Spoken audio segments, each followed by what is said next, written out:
Yes, I do think it's time. I do. Thank you so much for singing that. I love that song. So, what we're talking about this month is going further together in community. And it's such a powerful message. And today, it's our shared vision. And I get all excited about talking because I haven't done it for a while. And so if I run off with the mouth, please be patient. But a vision is our ability to think about or plan the future using our imagination, our intuition, our wisdom. And so that's what it's about. And you never know what's going to happen. Because, I don't know about you guys, but earlier this week, this song was running through my head. And it's this one. I dreamed of rain, and the rains came. Soft and easy, sweet and clear. I dreamed of rain, and the rains came, and peace spread over the land. It kept running through my mind, and then the rains came. I was so excited, and it was just, it's almost the power of vision, because yes, they had forecast the rain, but there's always a chance that they're wrong, and sometimes they are. So, but it's just, it rained.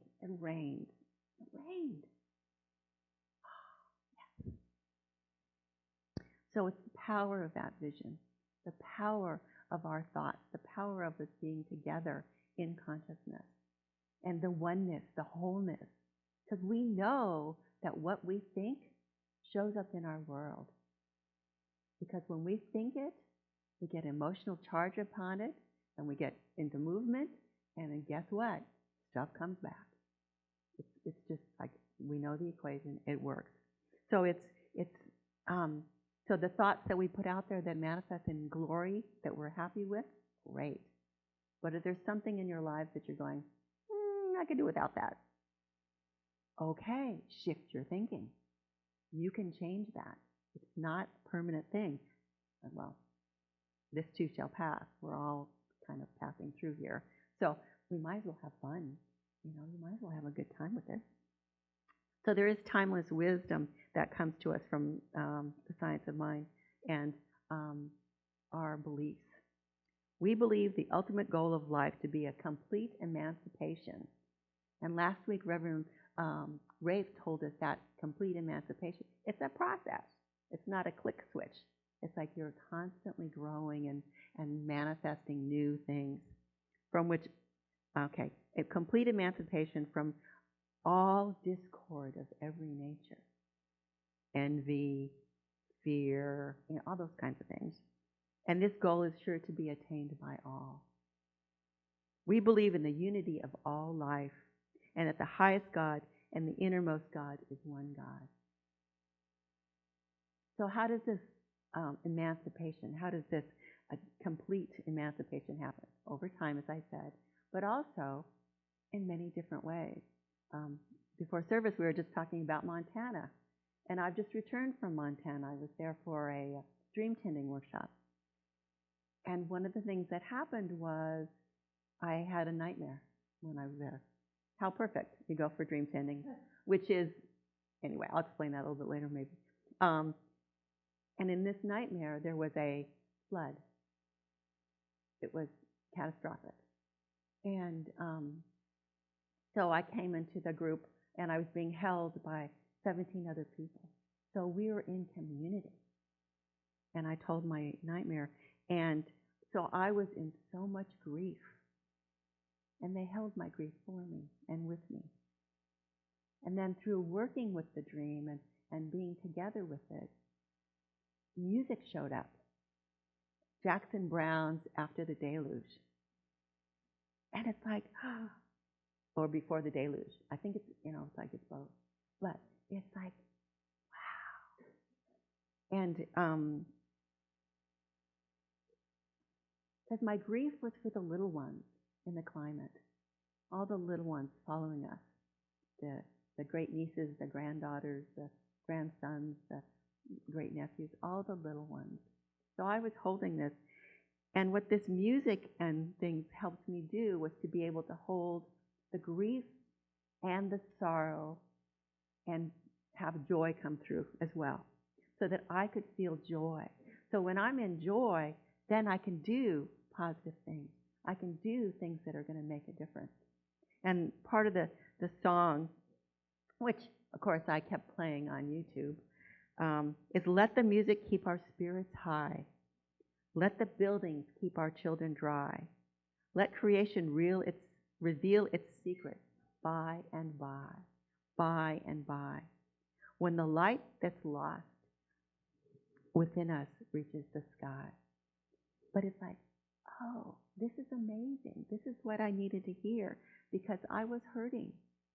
And in community, you could hold that and lift each other up and comfort each other. And it's just amazing that the vision of being together in community takes you farther. So the spiritual vision, of course, is to perceive the eternal presence in all of us, because we are all one thing. We are all together. The wholeness, the truth, the beauty in everyone and in everything. It's not just, us. It's the whole universe, the whole everything. And Ernest Holmes on page 282 of the textbook reminds us, as we bring ourselves to a greater vision, we induce a greater concept and thereby demonstrate more in our experience. In this way, there is a continuous growth and an unfoldment taking place. There's always more. So when you do an affirmative prayer or when you articulate a vision or a goal or whatever, I often tag on this or something better. Because if my vision isn't big enough, and there's more out there, as there always is, I'm welcoming it. It's like, bring it on. I can go farther. I may create a little box, but the box should maybe be this big, or no box. Who knows? So I don't know how many of you are acquainted with the Centers for Spiritual Living Global Vision, but it's on the website and you can access it. And I'm going to give you a little bit of taste of it, because it's important, because it is a bigger vision than just us. And so the first line is, we envision all people, all beings, and all life as expressions of God. Taking that in. We see a world in which every person lives in alignment with his or her highest spiritual principle, emphasizing unity with God and connection with each other. In a world that individually and collectively we are called to a higher state of consciousness and action. There is so much that's possible that we haven't even gone there yet. We envision humanity awakening to its spiritual magnificence and discovering that the creative power of thought, a world where every person discovers his or her personal power and ability to create an individual life that works within a world that works for everyone. So each and every one of us is a manifestation of a divine idea. And we can go farther than we even think. We can go farther than we even think. We envision a world in which we live and grow as one global family that respects and honors the interconnectedness of all of life. Because to make a visual on this, I just love, like I was just doing this, that's why. I take a little rock and I throw it in the water. And I watch all the concentric circles. It just goes and goes and goes. So we put ideas out, and we have impact way beyond. It's like that, I don't know if it's real or not, but the story about the butterfly's wings flapping and impacting the world. You don't know where things that you do, kindnesses, little things that you've done for someone, you don't know the impact that has on somebody.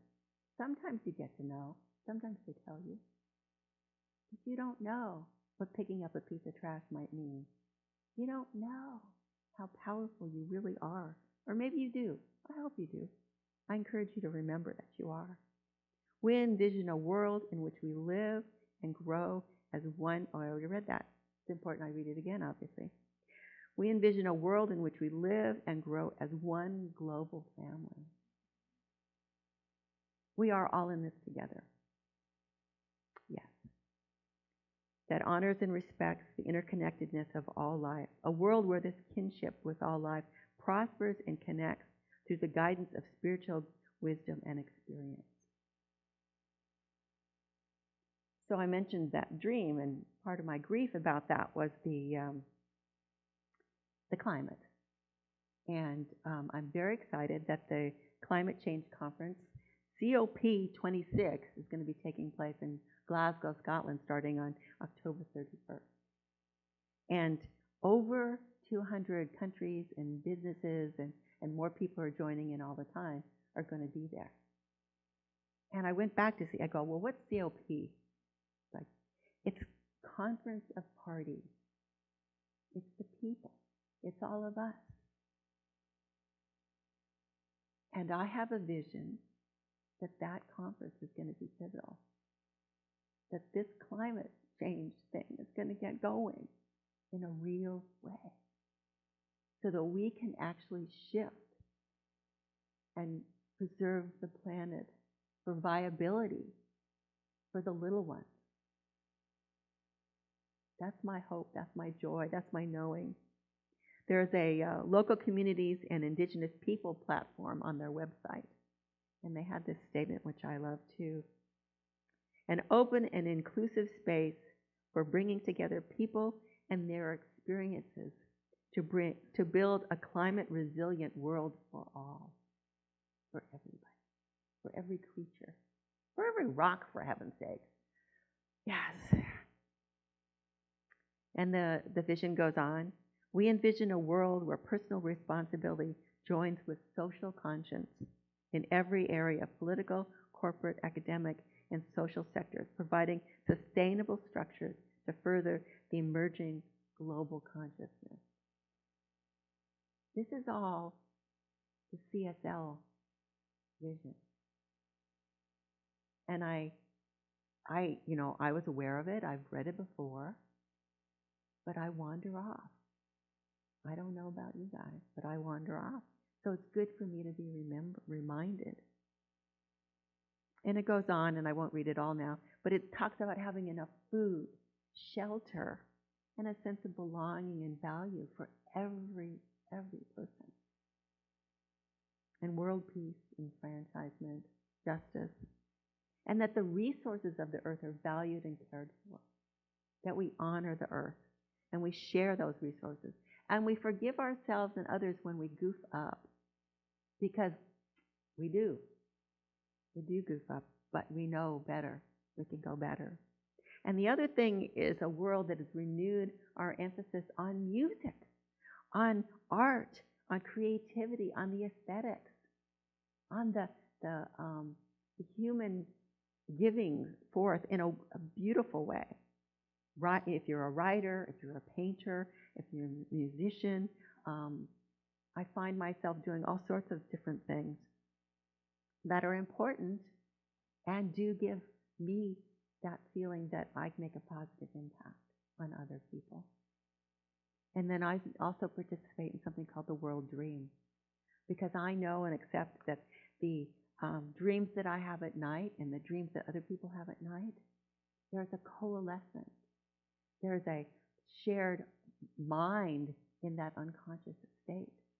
And it could be lucid dreaming, but I record all my dreams because there are seeds of the vision in there. There are things that are beyond what my waking cognitive mind will come up with. So I find it so powerful. And that's why I do the dream tending things that I do. If you have questions, please ask me.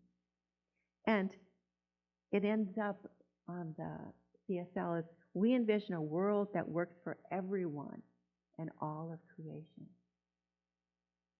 All of creation. Even the ugly fish. Even the things, like, well, I'm not fond of snakes, but it works for the snakes too. It works for everybody.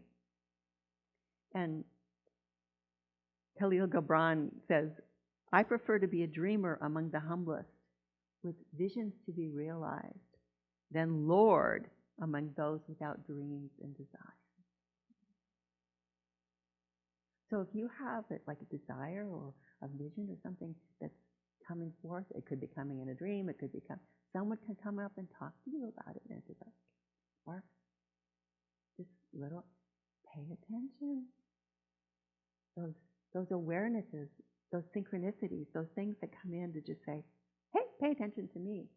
It's like there's something greater wanting to be birthed from us. And it's amazing. I talked about wanting to remind myself of things.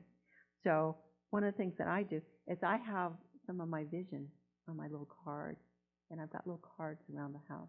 My husband's very tolerant of me. So this is the first line of it, and you can tell that I got some of it from the CSL. I'm a catalyst, awakening myself and others to our infinite creative essence. And that's what I walk around wanting to do. And also making a positive difference in other people's lives while thoroughly enjoying and reveling in my own without expectations of acknowledgement. Because my little ego likes to get attention. But I do it because that's who I am, what I want to experience. So each of us is here for a purpose. And we're a revealer of love, which is why the songs are so perfect today. Because we're revealing love. We are walking love. Love for our planet, love for each other, love for our surroundings, love for our creativity, love for all those experiences that touch us deeply. There's lots of ways to tap into your intuition. Some of you are familiar with Reverend Dr. Michael Beckwith, and he has a whole visioning process that if you can't find it, let me know. I'll help you out with that. And there's a questionnaire, but it's going within, tapping that inner root to find out what is wanting to be birthed through me. What is my gift to the world? And when you access, according to him, when you access the vision within you, and you find that your moments of high inspiration become the next stage of your evolution, you don't know what's possible. The vision that you catch on to may be amazing. It could be an individual vision that feeds a community vision that feeds a global vision. It's just, and your thoughts, as the science of my teaching, your thoughts are the creative material, and your feelings, and then your actions. Because if you're in that line, you can't, sitting on your bottom is not going to work. Because you're going to have that divine discontent if you're just sitting there and you've got ideas firing within your heart, so what is your vision for your life? What do you do? And it may be being in service. It may be distributing firewood to homes that need the warmth during the winter, when it's safe to have fires. You don't know what it is. It may be being a court-appointed special advocate for a child going through a tough time. It could be, Sunday service. It could be singing. It could be just singing out and just being there for someone and listening with full compassion. All those things. So, what have you always wanted to do for community? You can think about that. You can journal. You can ponder. You can walk in the forest. Maybe you'll get rained on. It would be great. But in Proverbs, way back, this is like not news, but where there is no vision, the people perish.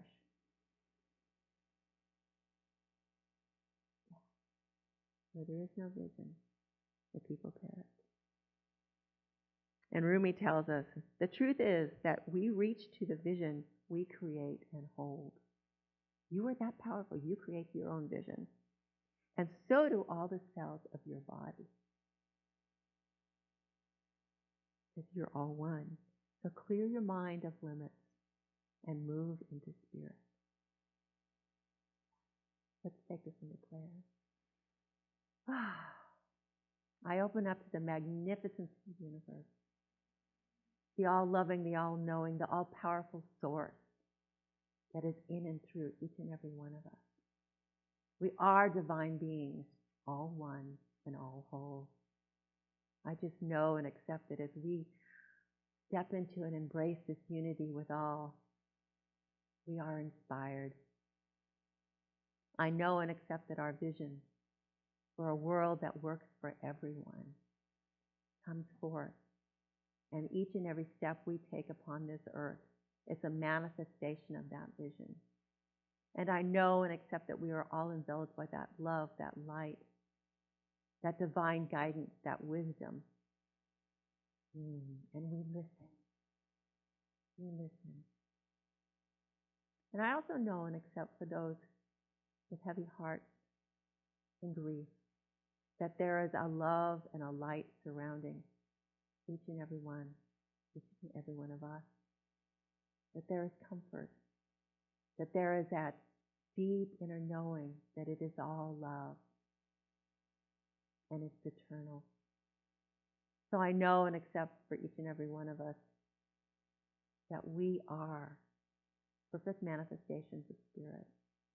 We are vibrant, vital, healthy, prosperous, just amazingly creative people. And I know and accept that the solution already exists for every issue that we might face. I just know and accept with deep faith that we walk on this earth with love, compassion, and wisdom. So I breathe that in. And I know and accept with deep, deep gratitude that that creative law is saying, absolutely yes. It is done. It is done. It's complete. And it manifests with grace, ease, joy, and power. So I claim it. I express it. And I let these words go with deep conviction, knowing, grace, love, and thanks.